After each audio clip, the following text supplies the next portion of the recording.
मग आजचा आहे 176 श्रीराम. तसं आपण आत्ता ऐकलंच की प्रलय जो आहे हा कसा होतो याचं वर्णन ऐकलंच आहे. प्रलय वास्तविक पाहता झाला नव्हता, परंतु भगवंतानी त्यांना दाखवून दिलं की प्रलय कसा होतो. ती मायाच होती भगवंताची. भगवंताला हे फक्त दाखवून दिलं की प्रलय काय असतो. वास्तविक पाहता प्रलय अजून झालेला नाही आहे, पण हे सगळं जे आहे ते त्या ऋषींना बघायला मिळालं. ही सगळी त्यांची माया होती भगवंताची. आणि अर्थात माया जेव्हा संपली तेव्हा परत एकदा ते मूळ स्थितीमध्ये आले की जी काय स्थिती त्यावेळेस होती त्या स्थितीत ते परत आले. अर्थात त्यानंतर जरी ते त्या मूळ स्थितीमध्ये जरी आले तरी पण भगवंताला ते विसरले नव्हते. भगवंताचं जे रूप त्यांनी पाहिलं होतं, सुंदर असं द्रोणामध्ये छान बालकाच्या रूपात भगवंत होते, ते त्यांच्या नेत्रातून त्यांनी आत घेतलं होतं हृदयामध्ये, आणि त्यामुळे ते त्यांच्या डोळ्यासमोर येतच होतं. आणि ते भगवंताला त्या अवस्थेतच म्हणाले की भगवंता, आता मी खरंच आपल्या चरणी शरण आलो की खरोखर आपली माया काय असते ती मी खऱ्या अर्थाने बघितली. आता खऱ्या अर्थाने माया काय ती बघितली. बाकी जी बघतो ती काहीच नाही, कारण असं प्रलय कसा होतो आणि काय होतं हे सगळं तुम्ही मला दाखवलं. खरोखर मी धन्य झालो, मी आपल्या चरणाला शरण आलो. अशा प्रकारे ते प्रार्थना करत होते मनामध्ये. आणि ही प्रार्थना जेव्हा ते करत होते त्याच वेळेस तिथून आकाश मार्गाने नेमके भगवान शंकर पार्वतीसह तिथून चालले होते नंदीवर स्वार होऊन. आणि हे सगळं ऋषी जे आहेत ते अर्थात बसले होते ध्यानस्थच, आणि हे सगळं ते मनामध्येच ध्यानस्थावरच परमेश्वराशी संवाद करत होते, श्री विष्णूंशी. आणि हा संवाद सुरू असतानाच भगवान शंकर तिथून चालले होते. त्यांनी बघितलं, आणि अर्थात पार्वती मातेने जेव्हा बघितलं तेव्हा तिने शंकरांना असं म्हटलं की भगवंता, मला असं वाटतं की हे जे खाली ऋषी बसलेत कोण आहेत मला माहीत नाही. कोणीतरी ब्राह्मण आहे तेवढं मला माहिती आहे, पण हे जे कोण आहेत हे खूप मोठे तपश्चर्या ते करतायत असं वाटतंय. त्यांची एकंदरीत अवस्था बघितल्यावर असं वाटतं की ते खूप मोठे असे ऋषी आहेत, तपस्वी आहेत. तेव्हा आपण खाली जाऊन त्यांना दर्शन देऊया आणि आपण त्यांना एखादा वर द्यावा, कारण इतकी तपश्चर्या यांनी केलेली दिसते की यांना काहीतरी फळ द्यायला पाहिजे असं मला वाटतं. आणि म्हणून आपण खाली जाऊया आणि त्यांना दर्शन देऊया. पार्वती देवीने इच्छा व्यक्त केली. भगवान शंकर म्हणाले, देवी तू म्हणतेस ते अगदी बरोबर आहे.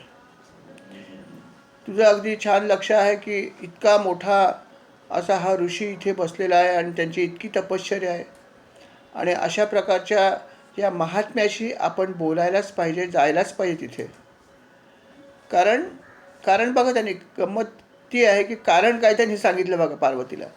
ते म्हणाले की अशा प्रकारच्या महात्म्यांशी किंवा संतांचा सहवास मिळणं हे दुर्मिळ आहे, असं भगवान शंकर म्हणतात. आणि म्हणून तू जो सल्ला दिलास तो मला अगदी पटला. नक्कीच बरोबर आहे, आपण जायलाच पाहिजे. आणि मग भगवान शंकर जे आहेत ते अर्थात पार्वतीसह आकाशामध्ये होते, ते जमिनीवर आले आणि त्यांच्या समोर जाऊन उभे राहिले, प्रत्यक्ष साकार रूपामध्ये. पण मार्कंडेय मुनी जे आहेत ते प्रचंड ध्यान करत होते. जसं मी म्हटलं की त्यांचं ध्यान एकदाही तुटलं नाही. इतके कामदेवाने प्रयत्न करून पण त्यांचं तुटलं नाही, त्यामुळे त्यांचं ध्यान चालूच होतं. सगळं जे काय ते ध्यानामध्येच होते. आणि भगवान शंकर प्रत्यक्ष पार्वती मातेसह आले नंदीवर स्वार होऊन, तरी पण त्यांना काहीच समजलं नाही. आणि अर्थात हे भगवंताला लक्षात आलं, भगवान शंकराला लक्षात आलं की त्यांची समाधी अजून भंग झालेली नाही आहे, ते समाधीमध्ये आहेत, ध्यानात आहेत. तेव्हा भगवंताने अर्थात सूक्ष्म रूप धारण केलं आणि मुनींच्या हृदयामध्ये प्रवेश केला योगमायेने. आणि जेव्हा त्याच्या हृदयामध्ये त्यांनी प्रवेश केला त्यावेळेस ध्यानस्थ असलेल्या या मार्कंडेय ऋषींना हे जाणवलं की आपल्या हृदयामध्ये भगवान शंकर आलेले आहेत. इतकंच नव्हे तर त्यांना त्यांचं रूप जे आहे ते त्यांच्या डोळ्यासमोर त्यावेळेस आलं, हृदयामध्ये प्रवेश केल्यामुळे. त्यांना त्यांचं जे रूप आहे की प्रसिद्ध असं रूप आहे की भगवान शंकरांचं जे रूप आहे की त्याच्यामध्ये त्यांच्या सुंदर अशा जटा आहेत, गळ्यामध्ये अर्थात वेगवेगळ्या प्रकारचे नाग आणि हे सगळे आहेत, त्रिशूळ आहे, डमरू आहे, तिसरा डोळा पण दिसतोय त्यांचा. जोडीला पार्वती माता आहे.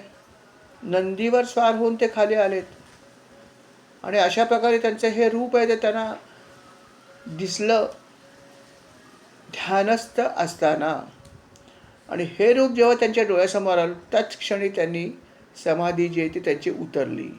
भगवान शंकर त्यांच्या हृदयामध्ये प्रगट झाल्यावर त्यांची समाधी उतरली आणि त्यांनी डोळे उघडले. आणि डोळे उघडल्यावरती बघता येतो काय की खरोखर प्रत्यक्ष गुरूंचे गुरु आदि गुरु भगवान शंकर पार्वती मातेसह आपल्या सर्व गणांना घेऊन बरोबर आले होते. अर्थात नंदी होतेच बरोबर. आणि हे जेव्हा त्यांनी बघितलं आणि ते बघतच राहिले की काय बोलू मी आता. भगवान शंकरांचे दर्शन झालं मला. कसं काय झालं काय झालं त्यांना समजेना. आणि मग ते भगवंताकडे आले आणि भगवंताला त्यांनी अर्थात नमस्कार केला. भगवंताला नमस्कार केला आणि भगवान शंकराची त्यांनी स्तुती केली. भगवान शंकरांची त्यांनी स्तुती केली. ते म्हणाले भगवंता खरंच आपण मला दर्शन दिलं. आता काय राहिलं मला शिल्लक मिळवायचं. खरोखर आपली सेवा मला करायची थोडीशी. ही मला तुम्ही अनुज्ञा द्या. आणि अर्थात भगवंतांनी सांगितलं कर सेवा. आणि मग भगवंतांची त्यांनी अर्थात पाद्यपूजा केली यथास्थित. सर्व प्रकारचे उपचार केले आणि भगवान शंकरांची पार्वती मातेसह नव्हे फक्त त्या गणांची सुद्धा पूजा केली त्यांनी. अशा प्रकारे यथासांग पूजा केली आणि त्यांना खूप आनंद अर्थात मिळाला की प्रत्यक्ष सगुण रूपात भगवान शंकर अवतीर्ण झालेत. ते पण पार्वती मातेसह. दुर्मिळ गोष्ट होती आणि म्हणून त्यांना हा खूप आनंद असा मिळाला.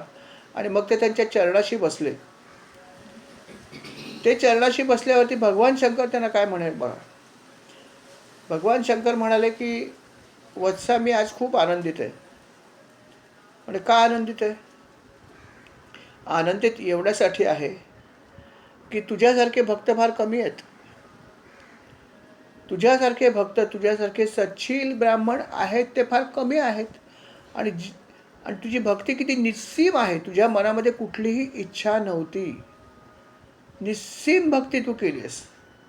आणि असे जे निस्सीम भक्ती करणारे जी अशी लोक असतात त्यांचा सहवास आम्हाला पण हवा असतो.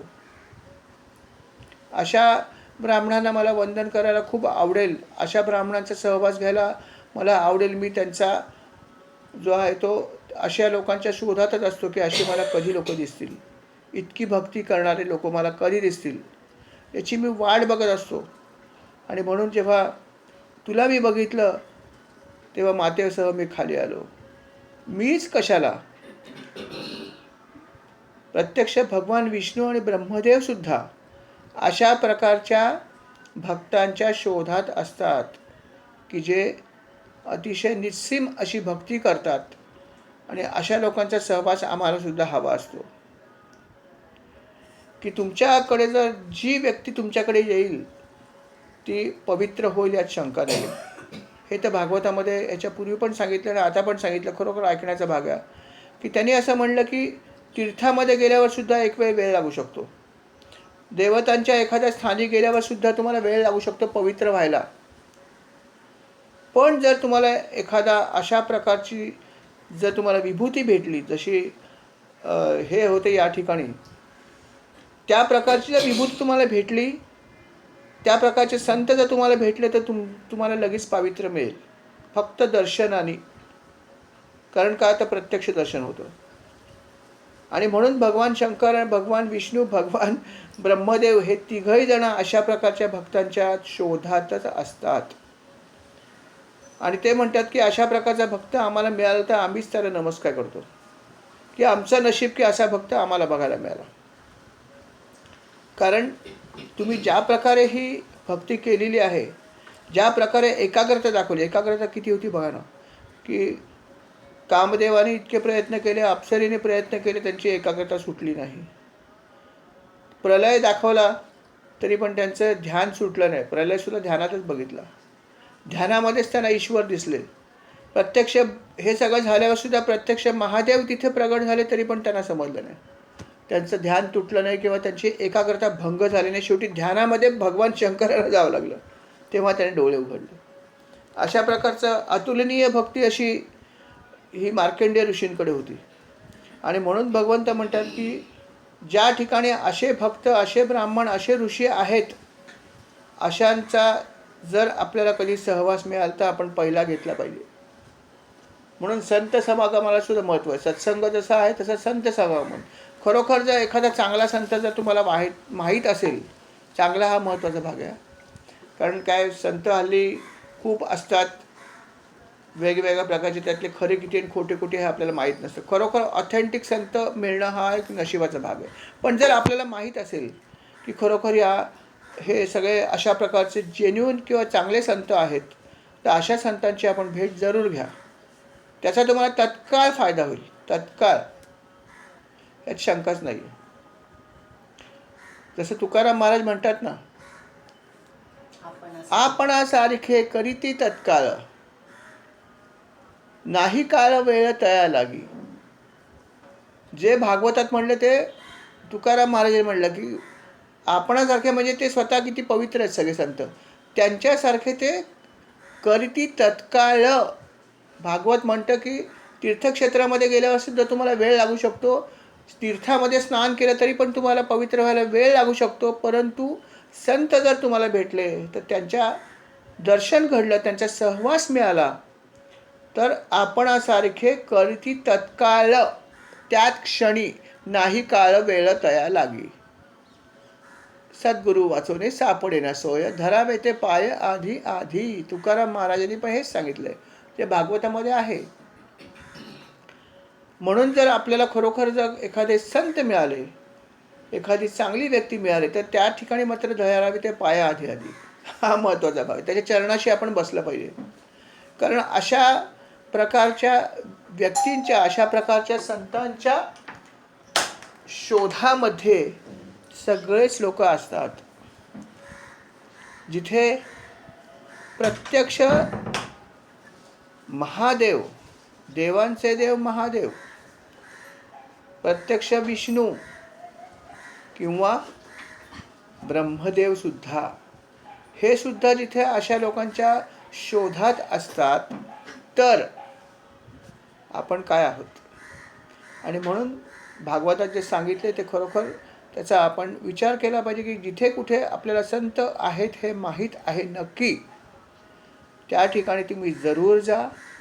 अशा संतांच्या, अशा पवित्र लोकांच्या सहवासात आपण जरूर जा. गेल्यावर त्याला नमस्कार करा आणि त्यांच्या सहवासामध्ये तुम्हाला नक्कीच तुमच्या मनाची जी आहे ते गढूळपणा नक्की कमी होईल, यात शंका नाही आहे. कारण आपलं चित्त जे अशुद्ध झालेलं असतं, सतत आपण इकडे तिकडे जात असतो, सतत लोक भेटत असतात आणि त्या सगळ्या गोष्टीमुळे आपलं चित्त जे असतं ते अशुद्ध झालेलं असतं. आणि ते शुद्ध होण्यासाठी अशा व्यक्तींचा सहवास होणं हे फार महत्त्वाचं आहे. काही लोक ते इतके पवित्र असतात की फक्त बघता क्षणी आपण पावित्र्य आपल्याला मिळतं, अशी काही लोक असतात. आणि काही लोकांचा आपण अर्थात जेव्हा त्यांच्या चरणाला स्पर्श करतो तेव्हासुद्धा आपण शुद्ध होतो. पण शुद्धता नक्की होते आपल्या चित्ताची. म्हणूनच अशी लोक जी आहेत ती परमेश्वराला पण खूप प्रिय आहेत. म्हणून मार्कंडेय मुनी जे आहेत त्यांचं दर्शन घ्यायला भगवान शंकर आले असं म्हटलं तर हरकत नाही, की दर्शन द्यायला आले म्हणण्यापेक्षा दर्शन घ्यायला आले. कारण पार्वतीनेच सांगितलं की देवादिदेवा चला, असे ऋषी बसलेले आहेत, त्यांचं दर्शन आपण घ्यायला पाहिजे. आणि म्हणून ते म्हणाले की बरोबर म्हणतेस तू, आपण जाऊया. आणि हे सगळं भगवान शंकर सांगतायत कोणाला?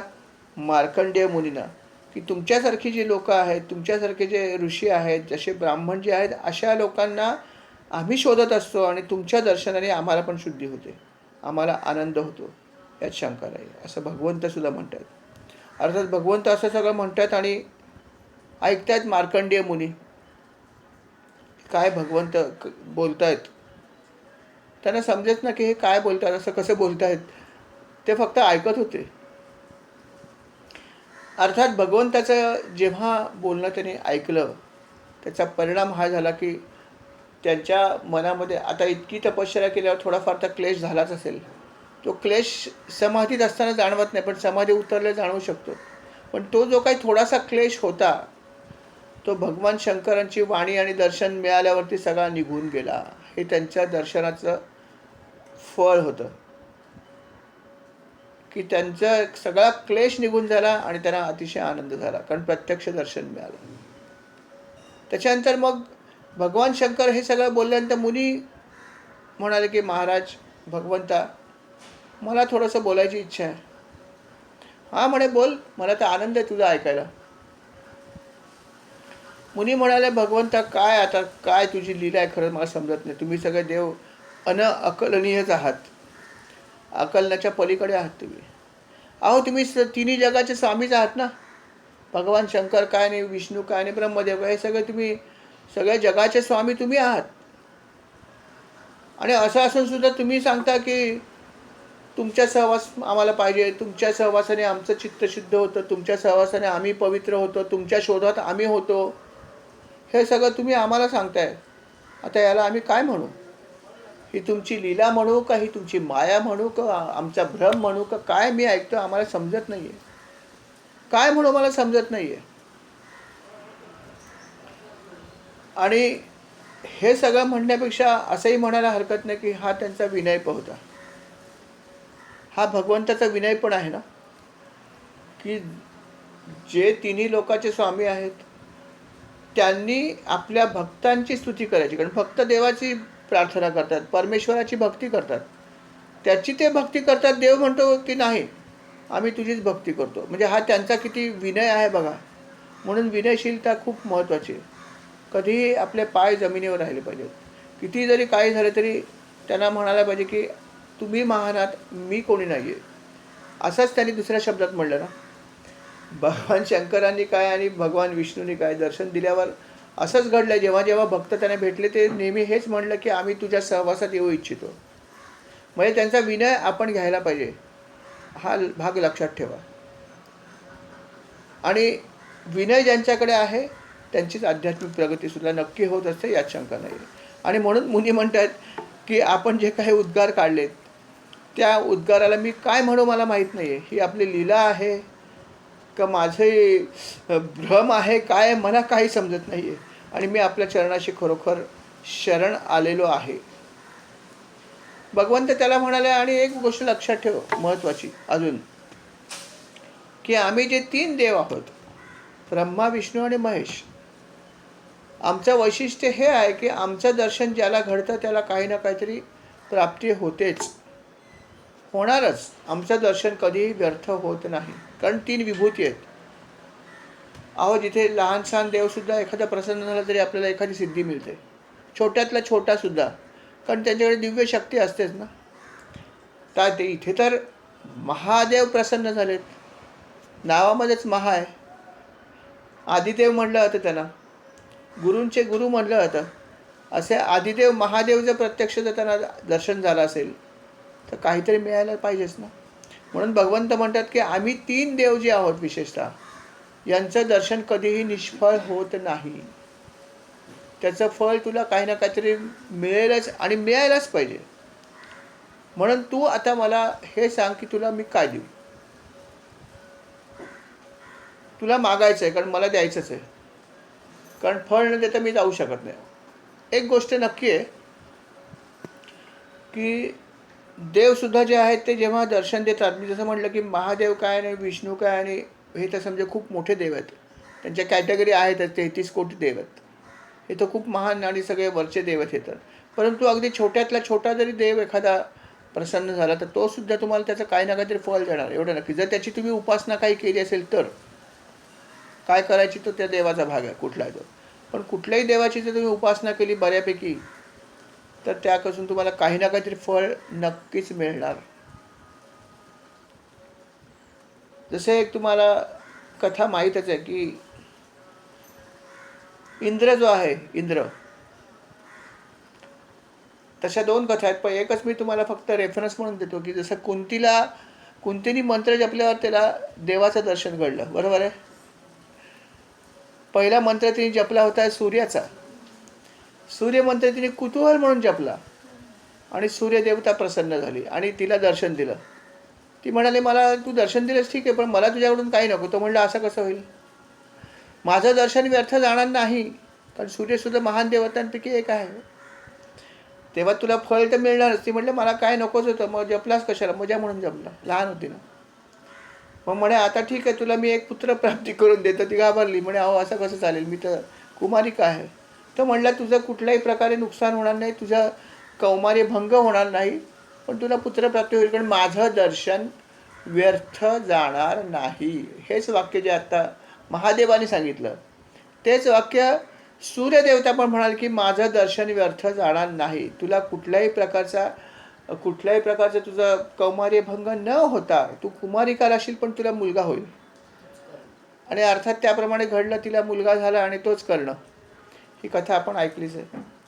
आणि म्हणून असं जे देवता म्हणतात ते सत्य आहे की त्यांचं दर्शन घडल्यावर ज्या प्रकारची देवता असेल आणि तुमच्या मनात जी इच्छा असेल त्याला अनुसरून फळ तुम्हाला ते काही ना काहीतरी देतात, हे नक्की आहे.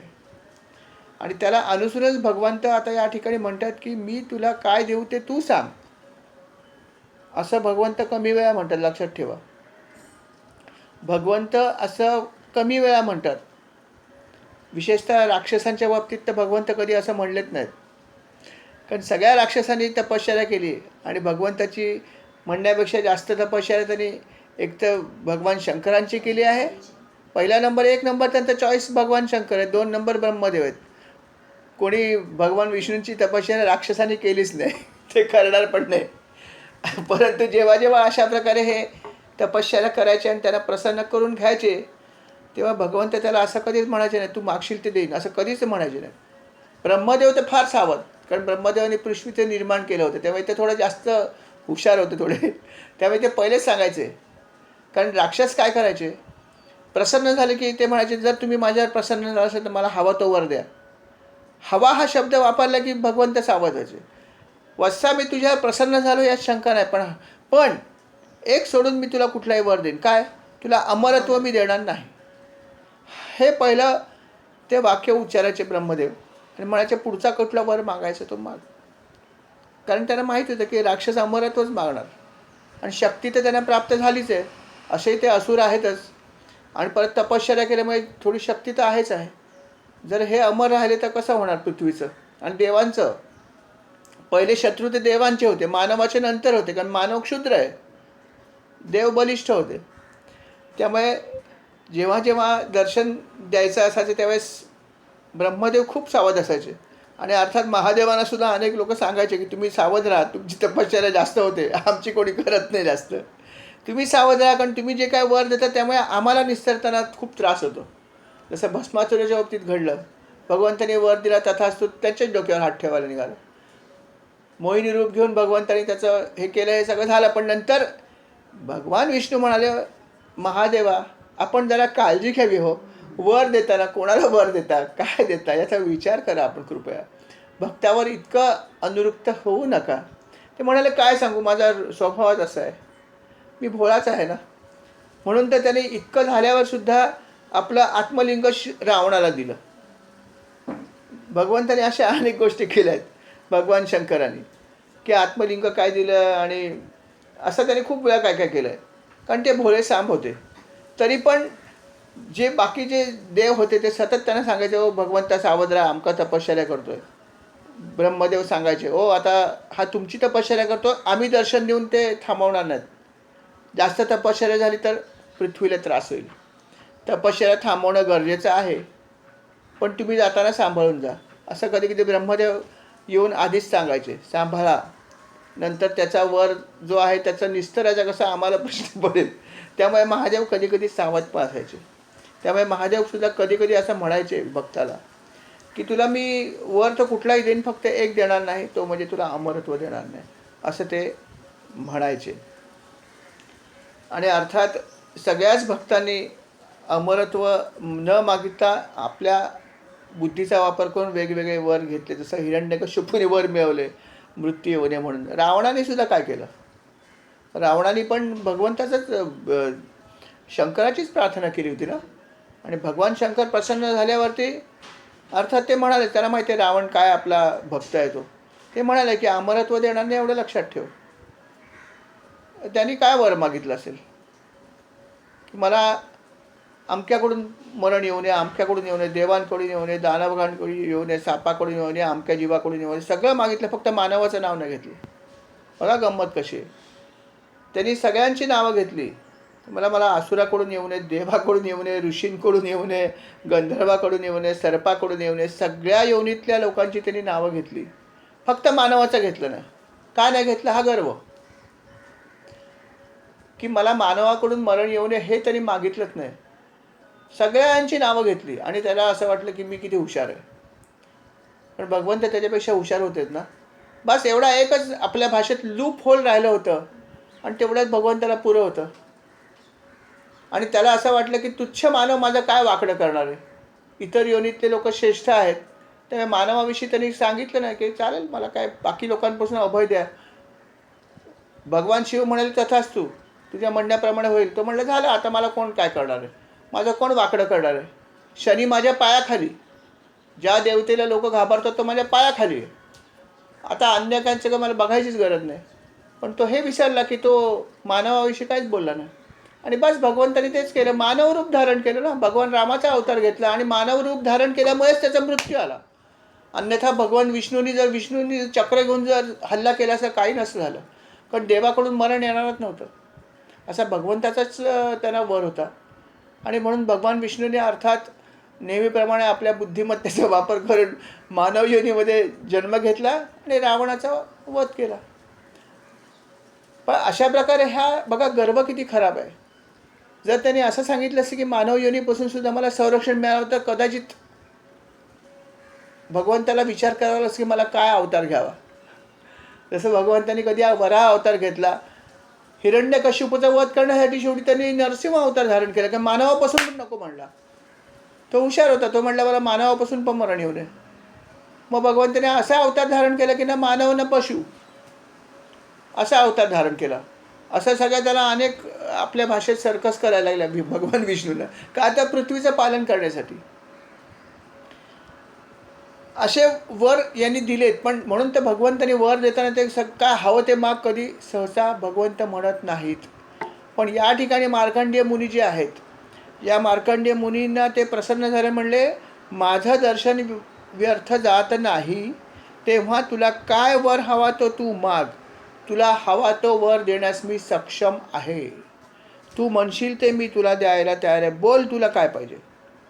आता असं जेव्हा भगवंत म्हणाले तेव्हा मार्कंडेय मुनींना प्रश्न पडला परत, आता काय करावं. मागा असं भगवंतांनी सांगितलं आहे, मागच काहीतरी. काय मागायचं आपण. तो म्हणाला भगवंत आता काय मागू, पण तुमची इच्छा आहे मी मागावं म्हणून, तर आता मी काय मागू.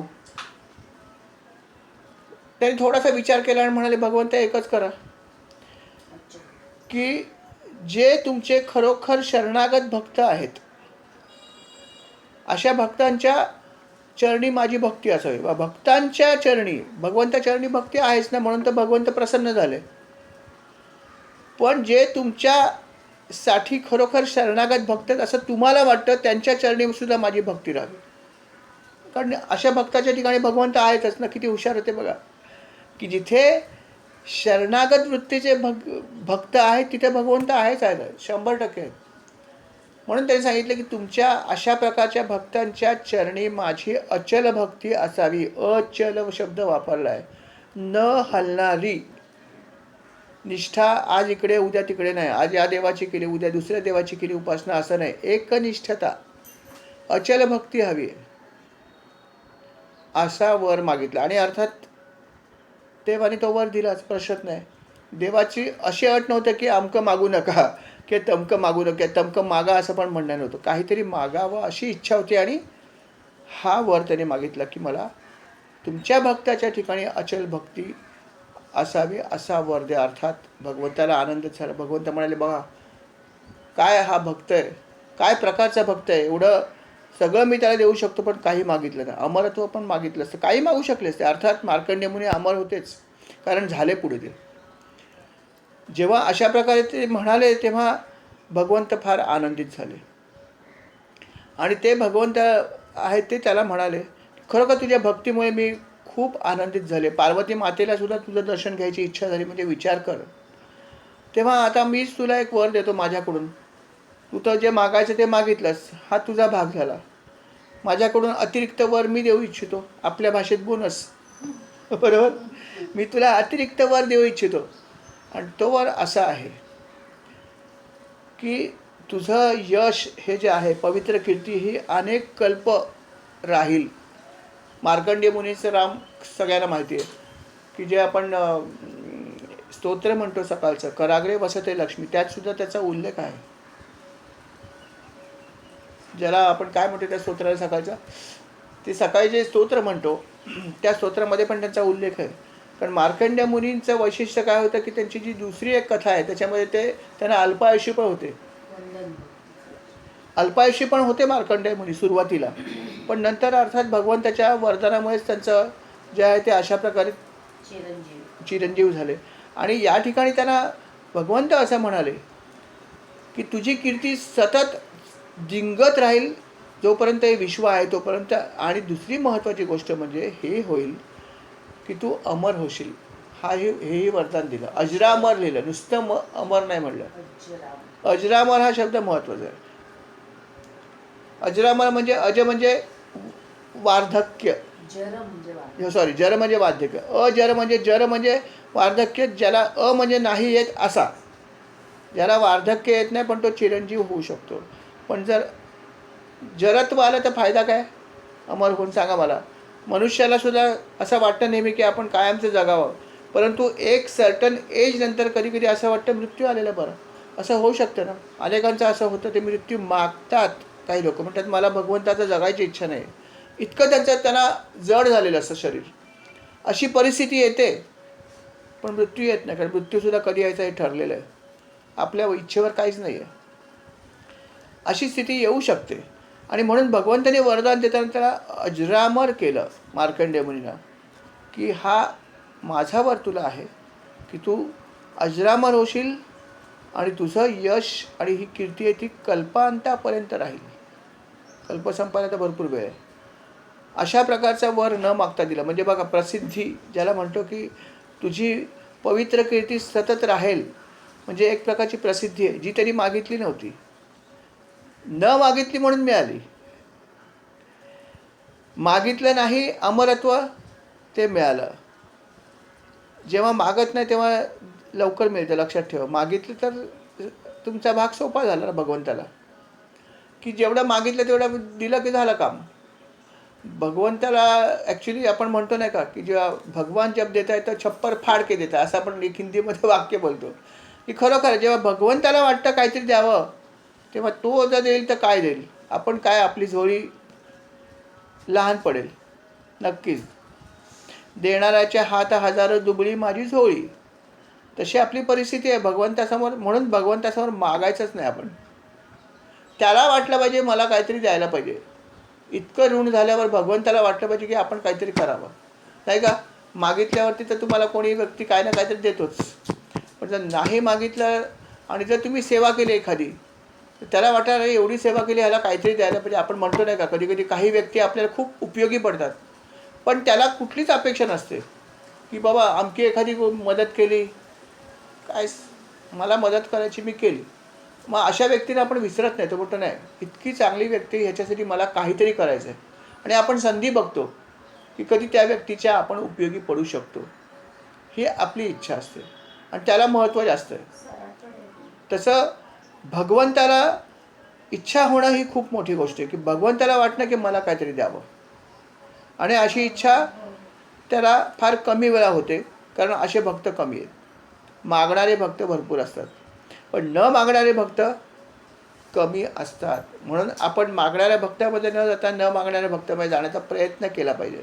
प्रयत्न हा शब्द म्हटलं कठीण असतं, कारण आपण मागू शकतो बऱ्याच वेळा. परंतु जर आपण खरोखर कुठलीही इच्छा न ठेवता जर निस्सीम भक्ती केली तर त्याचं फळ तुम्हाला मिळणारच आहे ना. भगवंत ऋण तर कोणाचं ठेवून घेत नाही. फक्त तुम्ही करत राहा. मा फलेषु कदाचन आहेच ना, फळ तो देणारच आहे, द्यायचंच आहे, देणारच 100%. पण कधी देईल तो तुमचा भाग नाही, तो त्याचा भाग आहे. म्हणून ते म्हणतात की तुम्ही फळाची अपेक्षा न ठेवता भक्ती करा. आणि अपेक्षा न ठेवल्यामुळे फळ जास्त चांगलं मिळेल, हे लक्षात ठेवा. अपेक्षेने ठेवलं तर फळाला मर्यादा आहे, पण जर तुम्ही निरपेक्ष केलं अपेक्षा न ठेवता तर अमर्यादित फळ मिळेल. पण ते सुद्धा आपण अपेक्षा करायची नाही की मी काय मागितलं नाही आता मोठं फळ मिळेल. असा पण मनामध्ये हेतू ठेवू नका. मनामध्ये हेतू एवढं ठेवा की माझी फक्त भक्ती व्हावी. जसं मार्कंडेय मुनी म्हटले की तुझ्या भक्तांच्या ठिकाणी माझी अचल भक्ती व्हावी. भक्ती मागायला हरकत नाही. ती मागायला काही हरकत नाही की देवा माझ्या मनामध्ये तुझी सतत भक्ती येवो, माझ्या मनात तुझं नाम येवो, हे मागायला काही हरकत नाही. हे मागायलाच पाहिजे किंबहुना. हे मागितलं तर बाकी काही प्रश्न येत नाही. बाकी देवालाच असं वाटलं पाहिजे की ह्याला काहीतरी द्यावं. आणि अशा प्रकारे मार्कंडेय मुनींना त्यांनी हा आशीर्वाद दिला आणि मग भगवंत जे आहेत ते अर्थात अंतर्धान पावले. असं हे मार्कंडेय मुनींचं जे चरित्र आहे हे चरित्र या ठिकाणी सांगितलं. आणि सूत मुनी हे सगळं सांगतायत आणि अर्थात ऐकतायत मुनी समोर बसून. आणि ते म्हणाले की हे चरित्र अशा प्रकारचं अत्यंत महिमा असलेला प्रभाव असलेलं आहे जे ह्या ऋषींचं हे पवित्र असं चरित्र ऐकतात, श्रवण करतात किंवा कीर्तन करतात. ते दोघंही कर्मवासनांच्यामुळे प्राप्त होणाऱ्या जन्ममरणाच्या फेऱ्यातून मुक्त होतात हे फळ सांगितलं आहे सूत मुनींनी. की ही जी कथा आहे ही जर आपण श्रवण केली किंवा इतरांना जरी कोणाला सांगितली तरीसुद्धा दोन्हीही व्यक्तींना जन्ममरणाच्या फेऱ्यातून मुक्ती मिळू शकते. इतकं प्रचंड फळ या अध्यायासाठी आहे असं सूत मुनींनी अर्थात सांगितलेलं आहे. अशा प्रकारे हा अध्याय इथे संपतो. अजूनही पुढे अजून काही गोष्टी आहेत परंतु अर्थात वेळेची मर्यादा आपल्याला पाहायची. आता 5:30 वाजलेले आहेत तेव्हा या ठिकाणी ह्या सेवेला स्वल्पविराम घेऊया. जी काही सेवा झाली ती महाराज मी आपल्या चरणी अर्पण करतो. या सेवेचा स्वीकार करावा. कळत नकळत चूक झाली असेल तर क्षमा करावी आणि आमच्या या सेवेच्या सर्वांच्याच आपण स्वीकार करावा. अशीच सेवा करून घ्यावी ही विनंती आहे. श्रीराम समर्थ. श्रीराम.